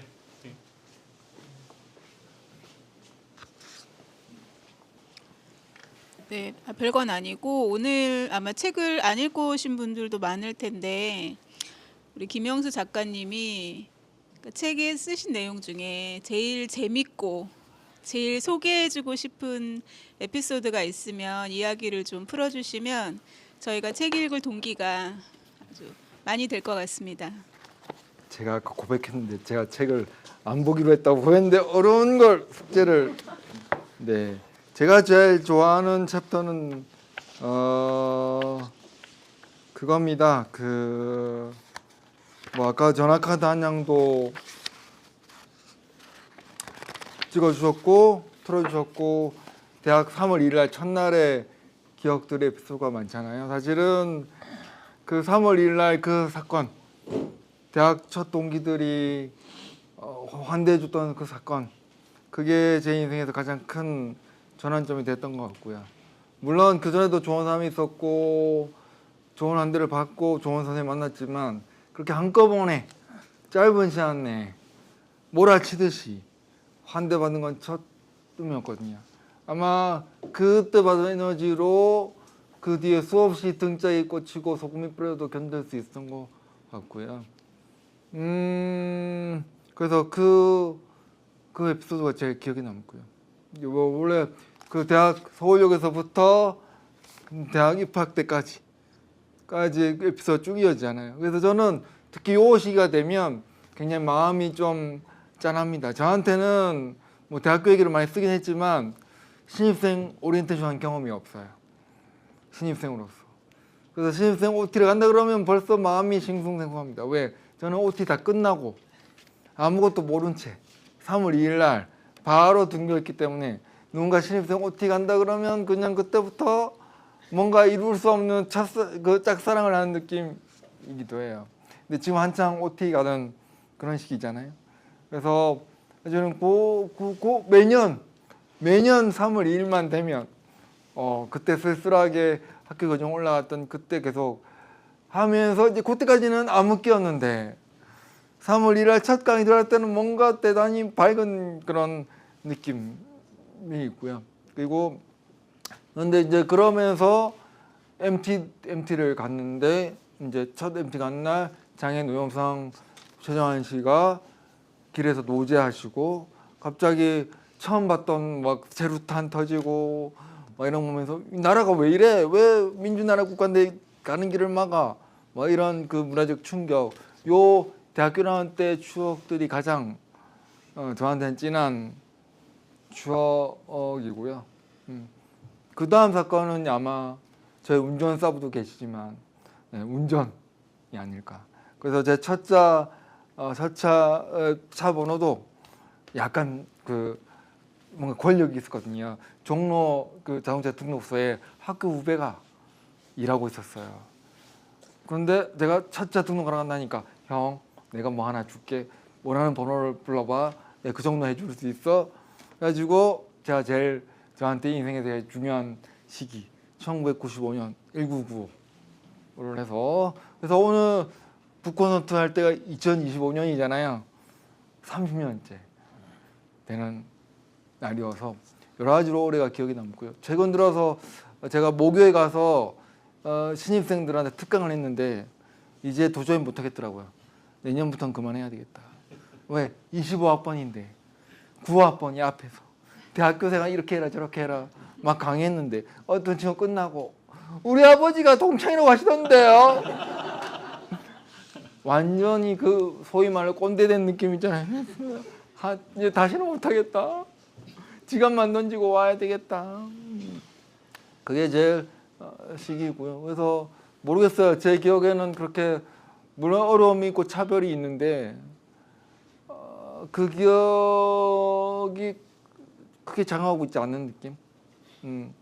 그런 것들을 잘 기억해 주셨으면 좋겠습니다. 그래서 제가 늘 여러분한테 말씀드리는 건데 물론 우리가 살다 보면 어렵고 힘들고 지치고 험한 것들을 잘 기억하고 상처적인 걸 잘 기억하지만 그걸 기억하고 복수를 꿈꿔봐야 해결되는 건 없거든요. 근데 나한테 잘해주고 챙겨주고 했던 걸 한 가지는 꼭 있을 거예요. 그런 것들을 선택했으면 좋겠다. 너의 기억 속에서. 아마 제 책은 그 선택을 얘기하고 있지 않을까. 저는 저를 가장 힘들게 했던 못발을 제일 멋있는 거로 선택했고요. 저희 사람들한테 받은 어려움과 핍박을 먹이는 오븐으로 선택한 것 같아요. 그래서 여러분들도 앞으로 살면서 여러 가지 어려운 점이 있겠지만 선택을 잘 하셨으면 좋겠다. 그러면 인생이 바뀐다. 만약에 제가 볼펜으로 등 찍히고 슬리퍼로 뺨 맞은 걸 기억해가지고 공부를 안 했거나 인생 뭐 있어 삐딱하게 샀거나 학교에 불을 질렀다면 이 자리에 없었겠죠. 그죠? 그래서 마지막으로 저를 그런 분노기제가 높을 때 학교에 불 지르지 말고 도서관 가자. 재미있는 아가사 크리스티 추리소설이 있어. 끌어준 재민준 씨한테 감사 표하고요. 아직 제가 민준이한테 민망해가지고 책 나왔어 연락을 못했어요. 오늘 말씀드리니까 또 민준이가 고맙네요. 제 사춘기에 분노기제를 다운시켜줬던 민준 친구한테 꼭 책을 보내주면서 여러분들도 저를 이렇게 환대해 주셔서 아마 제가 목사님처럼 책은 많이 팔아봤지만 작가로서 이렇게 환대받은 것도 처음이었던 것 같아요. 그래서 여러분의 눈빛이 되게 감사드린다 말씀을 드리면서 10시가 다가오고 있습니다. 또 질문하셔도 되고요. 우리 신입생 환영회 가셔서 지갑을 던져주실 수 있도록 책을 많이 사주시면 책 남았나요 아직? 아직도 남아 있습니까? 네. 아니 나가면서 노리고 붙이시겠죠. 안녕하세요. 작가님 만나 뵙게 돼서 너무 네. 영광이에요. 작가님 말씀 이렇게 들어보니까 좋은 일이 있고 나쁜 일이 있었을 때 나쁜 일이 있었을 때도 좋은 쪽으로 이렇게 승화시켜서 생각하시는 것이 작가님을 좀 이렇게 긍정적으로 하는 삶의 방법이었던 것 같아요. 네. 작가님이 그 긍정적으로 사실 수 있었던 그 원동력이라고 할까? 그런 것이 무엇이었을까 좀 궁금해졌고 또 모든 사람한테 어머니라는 존재는 참 중요하잖아요. 네. 근데 작가님한테 어머님은 어떤 분이셨는지 좀 네. 듣고 이러면 싶어졌어요. 오늘 듣고선 제가 어머니한테 가야 되는데 얘기를 잘해야 되겠죠. 일단은 솔직히 말씀드리면 다들 부모님한테 배운 거죠. 근데 배웠다는 말로 끝나면 좀 어불성설이고요. 부모님으로부터 훈련을 받았죠. 왜냐하면 예를 들어서 어디 목욕탕을 가고 어디 놀이공원을 갔는데 겁을 당했겠죠. 뭐 학교를 갔는데 차별을 받았겠죠. 그런데 보통 다른 분들은 막 울고 서러워하겠죠. 그럼 자식분들은 더 서럽습니다. 나의 장애로 어머니가 슬퍼하시다니. 그래서 우리 어머니는 제가 앞에서 볼 때는 절대로 그것 때문에 억울해하거나 서러워하거나 우신 모습을 보신 적이 없어요. 항상 뭐 오늘 목욕탕에 못 들어갔으면 내일 또 하는 거예요. 내일 또 안 들어보시면 3일째 가는 거예요. 한 일주일 가다 보면 나중에 주인들이 질려가지고 들어갔어요. 우리 어머니는 감사합니다. 이제 단골이죠. 다음부터는 제가 안 따라올게요. 집요하셨습니다. 그래서 저는 어릴 때 훈련받은 생각은 나의 장애는 부끄러운 게 아니구나. 어머니 아버지를 서럽게 하는 게 아니구나. 근데 훈련되셨고요. 어머니가 저 때문에 장애인 주차구역에 주차하실 때마다 아이고 막내 아들 고마워. 특히 이제 연말 정산하실 때마다 저를 불러서 형이 못 먹는 탕수육 사셨죠. 그러면서 너 때문에 얼마나 공지받았는지 고마워하셨죠. 저는 그래서 저의 장애가 우리 집안의 자랑거리고 즐거움인 줄 알았어요. 어릴 때는. 근데 어머니 일기장을 보니까 때려 죽일 놈이더군요. 장애관은 여기. 그래서 사실은 어머니가 많이 서럽고 힘드셨지만 어디에 푸셨다? 나한테 풀지 않았다. 어디에 푸셨다? 일기장에 푸셨다. 그렇죠. 그래서 사실은 근데 그거를 이 책을 읽어보시면 아시겠지만 얼마나 볼펜을 꾹꾹 눌러서 쓰셨을까요? 그죠? 그래서 그런 연습, 훈련, 왜 부모님들까지도 자식들 때문에 슬퍼하거나 부끄러워하면 사회는 그 부모님을 보고 배우기 때문에 그래서는 안 되는 게 우리 어머니 아버지의 철학이셨거든요. 그래서 아까도 말했듯이 아파트에서 거절당해도 네 문제니까 네가 해결해라. 그래서 탕수육 들고 가게 하신 거예요. 어머니가 대신 나서가지고 왜 그러는 거예요? 왜 그런 게 아니라 너 때문에 참았으니까 네가 가서 해. 근데 웃고 계셔. 나 실패하고 왔잖아요. 다시 가. 웃고 계셔. 그죠? 그래서 유머와 재미를 잃지 않는. 분노와 화는 가끔은 필요하지만 그런 거 배운 것 같고요. 그리고 저희 어머니도 이제 부모 활동하셔서 이렇게 특수학교 막 지으려고 할 때 주변 사람들이 땅값 떨어진다고 했을 때 우리는 막 물고 무릎 꿇고 설득하는 스타일이 아니거든요. 그냥 어디서 트럭 한 대를 빌리셔가지고 반대파한테 딱 가가지고 차에 치일래 비킬래 헌법적 권리인데 니들이 왜 막아? 그 책에도 나오잖아요. 저는 연세대 처음 갔을 때 어머니가 기숙사 내놓으세요 할 때 떨렸어요. 떨어지면 어떡하지? 근데 우리 어머니는 이미 수고가 있었던 거죠.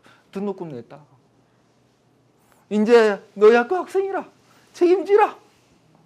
그리고 여기서 중요한 거 4년 동안 5년 동안 학교 다닐 때 딱 2번 학교 오셨다는 거예요.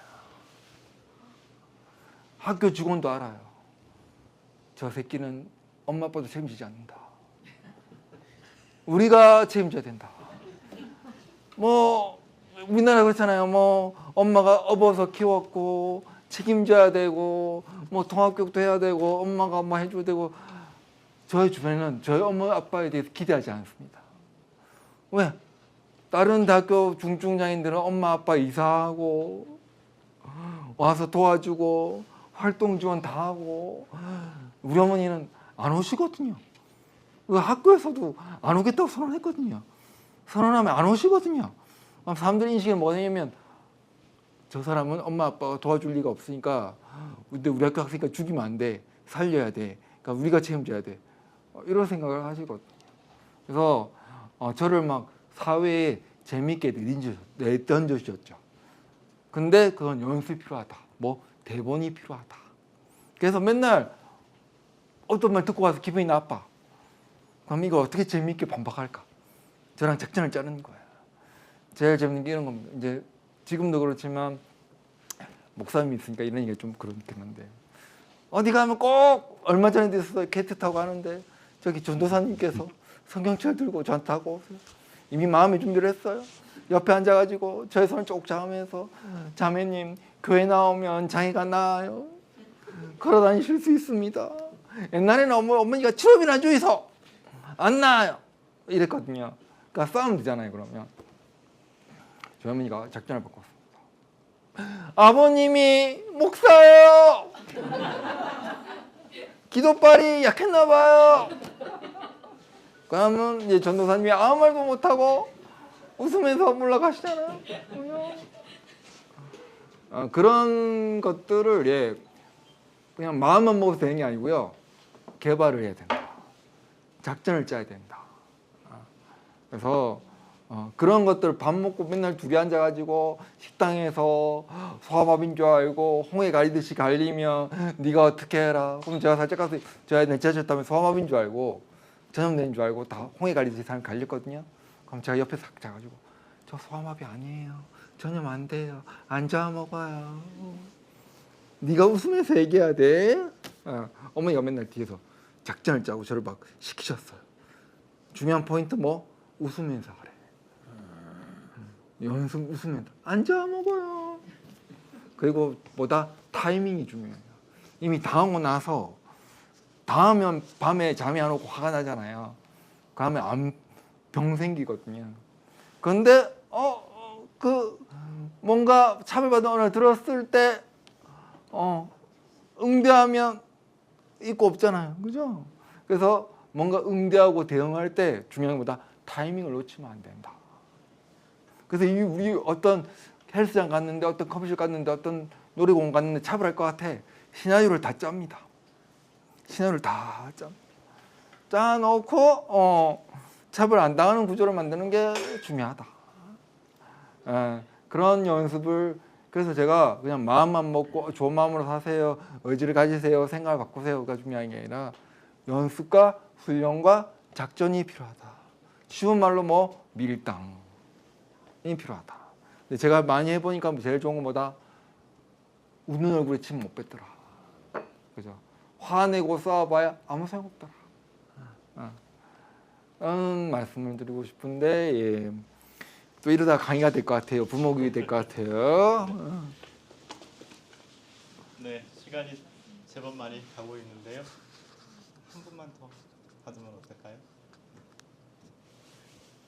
네, 여러분들이 이렇게 질문 많이 주시면 제가 또 작가라는 닉네임을 버릴 수 없기 때문에 또 책을 써야 될 것 같습니다. 이게 마약인 것 같아요. 이렇게 독자가 많다니 이 맛에 글 쓰는 거군요. 감사합니다. 다음 책에는 꼭 아버지가 목사인 이야기 꼭 해주시면 그죠? 네. 혹시 네. 그 작가님 지금까지는 아마 활동가로 많이 살아오신 것 같은데 앞으로 계획이 어떠실지 좀 궁금합니다. 앞으로 계획은 원래 가장 많이 제안받고 쓰고 싶었던 책은 제가 강의하는 것들, 인권 강의하는 방법들, 아이들 만나갔던 것들, 발달장애인들 만나갔던 것들, 또는 가해자분들 만나갔던 것들에 대한 방법들, 매뉴얼들 이런 것들을 좀 교재로 쓰고 싶은 필요에 의해서 그런 욕심이 있었는데 될지 안 될지는 모르겠고요. 두 번째는 아까 제가 언제 죽을지 모르기 때문에 책을 썼다는 말씀 들었지만 이제 반백살이 넘어가니 뭐 어르신들 많이 계신데 이런 말 건방지지만 더 이제 그런 것들이 강해진 것 같아요. 또 뭐 아직 결혼도 안 했고 애도 없으니까 그래서 조금 이제 방향을 좀 바꿨습니다. 원래는 되게 저희 때는 이제 386 선배들 또는 이런 활동했다가 유명해져가지고 변절하는 사람들 많이 봤기 때문에 앞에 나서지 않을 거야, 유명해지지 않을 거야, 뭐 이런 후학들을 기를 거야, 잘 오븐처럼 먹이기만 할 거야라고 했는데 50살이 넘어가니 저도 마지막 불꽃인가? 그래서 그리고 어차피 지금까지 성질머리 지키고 왔으면 뭔가 사회에 큰 흔적을 남겨야 되나 라는 걸 코로나 걸리고 나서 코로나와 대상포진을 연달아 걸렸거든요. 그러면서 진짜 언제 죽을지 모르겠다 생각하면서 그전에는 뭐 예를 들어서 인간극장 나가고 장애인으로서 당사자로서 뭔가 이름이 있고 영향력 끼치는 걸 되게 경계해 왔었는데 이제 좀 권력력이 생겼어요. 목표는 유퀴즈에 나가는 거고요. 꿈은 EBS 뭐 지식인 특강에 나가는 거고요. 그래서 나가서 열심히 책을 팔아보겠다. 교보문고 베개 안에 들어보겠다.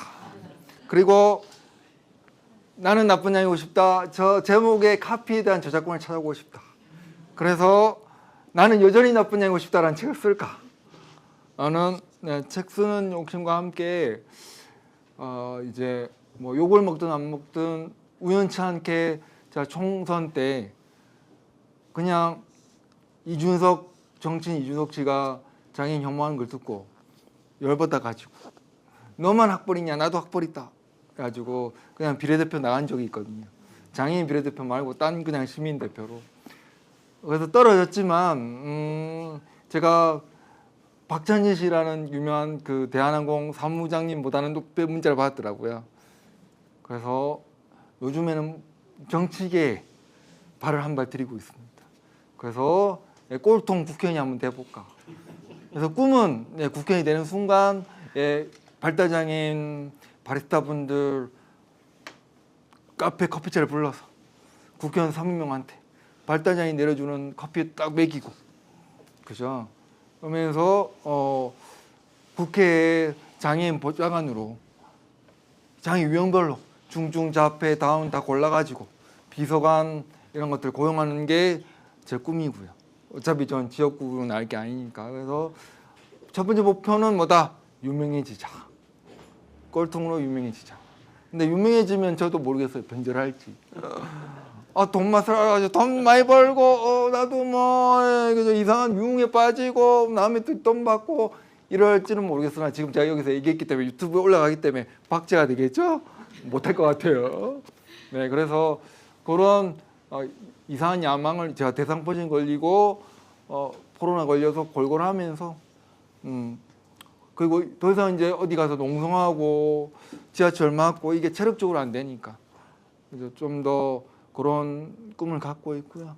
그래서 사실은 요거 끝나고 이제 구산 도서관, 정덕 도서관 북콘 선출도 계획되어 있습니다.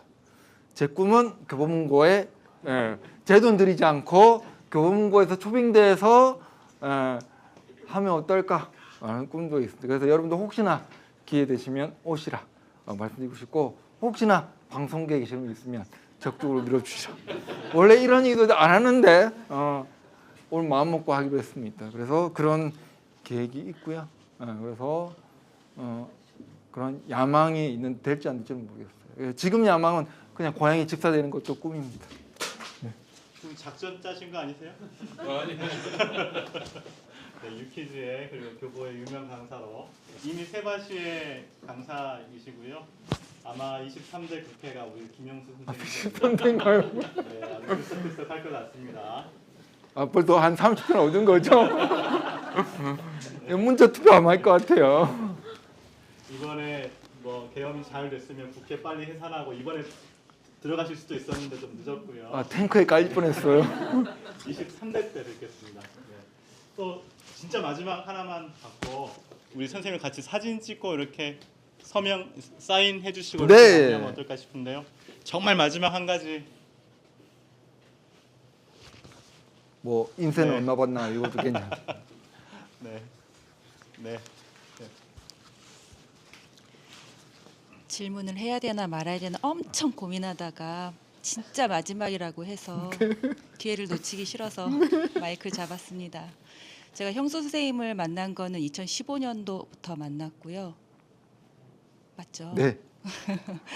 제가 2015년도에 만났던 김영수 선생님은 굉장히 따뜻하신 분이었거든요. 그리고 말을 굉장히 설득력 있고 논리적으로 또한 재미, 유머 다 포함돼서 그 안에 뼈도 있었고 가시도 있었고 그런 분으로 기억했는데 저보다 더 먼저 만났던 분들은 형수 선생님을 되게 대단하고 막 이런 거예요. 근데 제가 형수 선생님한테 대놓고 어떻게 살았어요? 라고 말할 수가 없었잖아요. 그런데 이 목발과 5분을 읽으면서 제가 너무나도 선생님에 대해서 뭐 이 책 한 권 가지고 형 선생님의 인생을 논할 수는 없겠죠. 그런데 제가 지금 서울역으로 출퇴근하면서 지하철 안에서 정말 이틀 만에 싹 다 읽어버렸었어요. 너무 재미있었고 형수 선생님의 인생과 이런 가치가 정말 궁금하시다면 목발과 5분 꼭 읽으시고요. 아유 의도하지 않은 PPL. 저의 질문은 이거는 아니고요. 예. 개인적으로 이게 이제 책과는 다른 이야기인데요.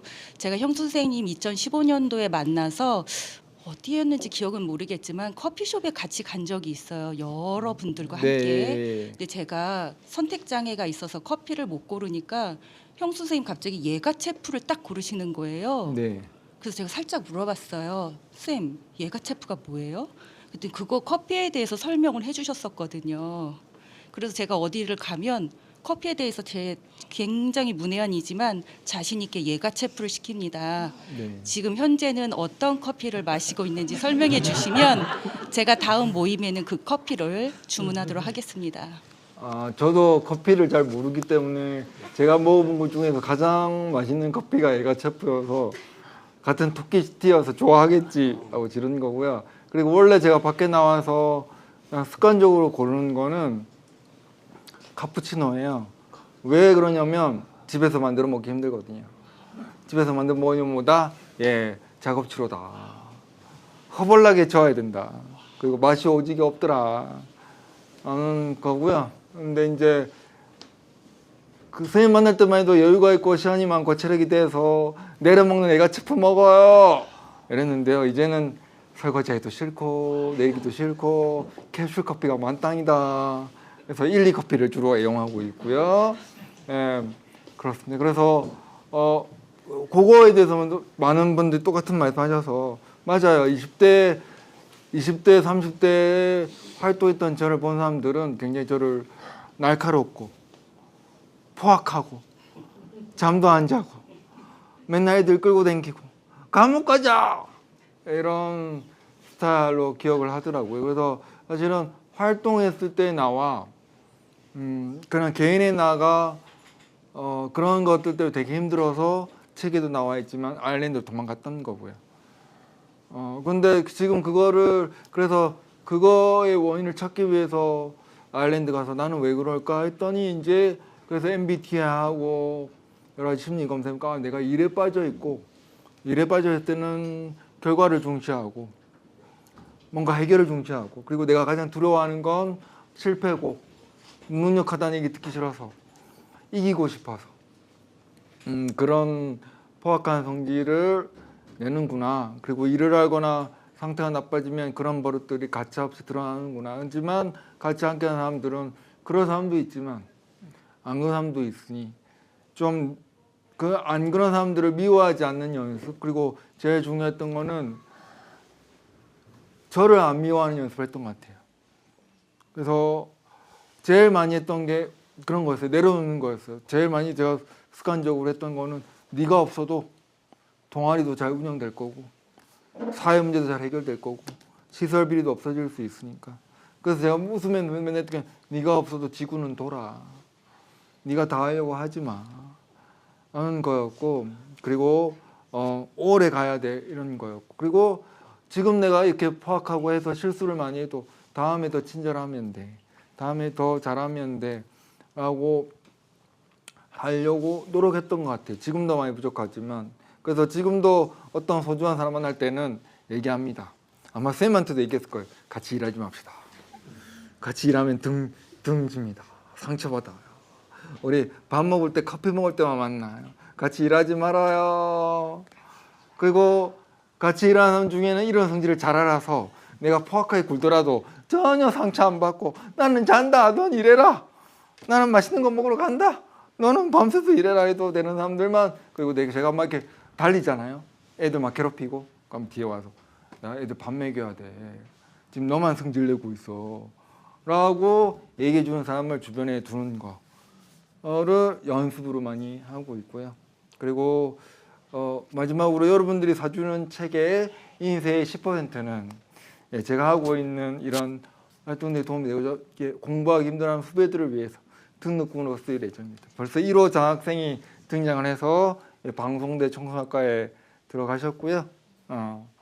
그래서 계속 이런 것들 제가 받은 만큼 후배들한테 또 사람들한테 돌려줄 수 있으면, 그리고 이제 한 60대 될 때는 이런 평가 듣고 싶네요. 아, 철없는 할아버지다. 제일 만만하다. 저기 고양이 많이 키우고 새 많이 키운다. 가서 어지르자. 이런 할아버지가 됐으면 참 좋겠다. 될 수 있을까 모르겠어요. 국회 들어가면. 어쨌든 네, 그런 평가에 답이 됐을 것 생각이 들고요. 네, 감사합니다. 네, 감사합니다. 네. 63년, 75년 호주는 메가제프를 주시는 거예요. 아, 예. 그래서 그 우리 사진 우리 선생님 같이 찍으셔도 되겠죠? 네, 이쪽으로 좀 오시죠. 다음 제가 요즘 버전처럼 이 가지고 셀카 찍을까요? 아, 아, 움직이지 마시고. 선생님이 네. 여기 가운데 서시는 것도 네, 여기 주저앉으면 되니까. 예.